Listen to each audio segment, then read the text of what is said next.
자, 이제 알켄의 명명법을 배워보도록 하죠.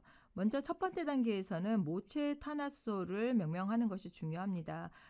모든 명명에서 가장 기본이 되는 것은 모체가 무엇인가를 찾는 거겠죠. 자, 여기에서 모체 탄화수소를 찾아라 그러면 가장 긴 사슬을 찾았습니다. 그래서 지금 보면 이렇게 6개에 해당이 되는 것이 이렇게 5개에 해당이 되는 것들 또는 4개에 해당이 되는 것보다 가장 긴 사슬이라는 것을 알 수 있어요. 하지만 지금 여기서 주의해야 되는 것은 뭐냐면 이렇게 긴 사슬만 찾았을 경우에 우리가 이중결합을 놓치고 간다라는 얘기죠. 그래서 이렇게 이중결합이 있는 경우에는 이중결합을 반드시 포함해야 된다라는 것이 첫 번째 알켄에서 주의해야 되는 명명법입니다.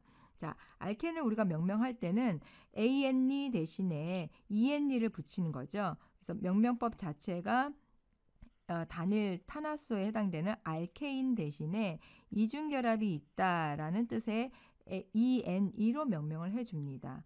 그리고 나서 긴 사슬을 찾아야 하는데 여기에서는 긴 사슬도 중요하지만 알켄을 포함한 사슬이 더 중요하다라는 얘기예요. 그래서 가장 긴 사슬이 있어도 알켄을 포함하지 않으면 다시 찾아줘야 돼요.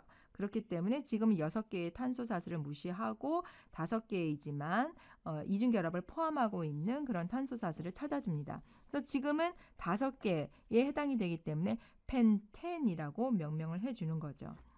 두 번째 단계에서는 사슬의 번호를 부여해 줘야 됩니다. 이중결합이 가까운 쪽에 번호를 낮게 부여합니다. 그래서 이중결합이 둘 다 만약에 같은 번호가 있을 경우에는 우리가 치환기가 적게 붙어 있는 쪽에다가 번호를 붙여주는 것이 맞고요. 그 다음에 지금 같은 경우에는 이중결합이 두 번째 자리에 있다라고 보는 것이지 끝에서부터 1, 2, 3, 4로 부여하지는 않는다라는 얘기예요. 그래서 번호를 작은 쪽으로 부여를 해주는 것이 맞습니다. 두 번째 단계에서는 만약에 이쪽에서 가도 1, 2, 3에 해당이 되고 이쪽에서 와도 1, 2, 3에 해당이 된다. 이중결합이 가운데 있는 경우예요. 이 경우에는 그 다음으로 무엇을 봐야 되냐면 치환기가 그럼 어디에 있느냐. 치환기가 이렇게 붙어 있는 경우에는 치환기의 번호를 작게 부여를 해줘야 되는 쪽으로 번호를 진행을 합니다. 그래서 왼쪽에서 가는 쪽으로 번호를 진행하는 것이 맞겠죠? 세 번째는 이제 완전하게 이름을 적어주면 됩니다. 그래서 지금 같은 경우에는 두 번째 자리에 이중결합이 있기 때문에 이때 붙일 수 있는 이름 탄소 전체 6개 있으니까 ENE 붙여서 이헥센이라고 명명을 해줍니다. 여기 있는 번호라는 것은 이중결합이 있는 자리를 나타내는 거죠. 두 번째는 이중결합이 세 번째 자리에 있고 치환기가 두 번째 자리에 있습니다. 그러니까 치환기 먼저 이름을 붙여서 2메틸 그리고 3헥센 헥센이 세 번째 자리에 있다라고 각각 그 이름에 해당되는 거 앞에 번호를 붙여주는 거예요.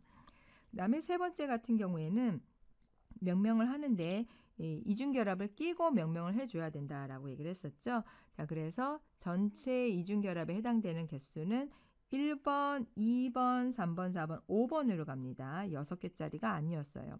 그렇기 때문에 펜텐이다라고 명명을 해준 거죠. 긴 사슬은 이렇게 갑니다. 펜텐이 어디에 있었느냐? 이중결합이 첫 번째 자리에 위치했다. 그리고 치환기는 어디 있느냐? 두 번째 자리에 이렇게 치환기가 있다라고 해서 2에틸 1펜텐이다라고 명명을 해줘요.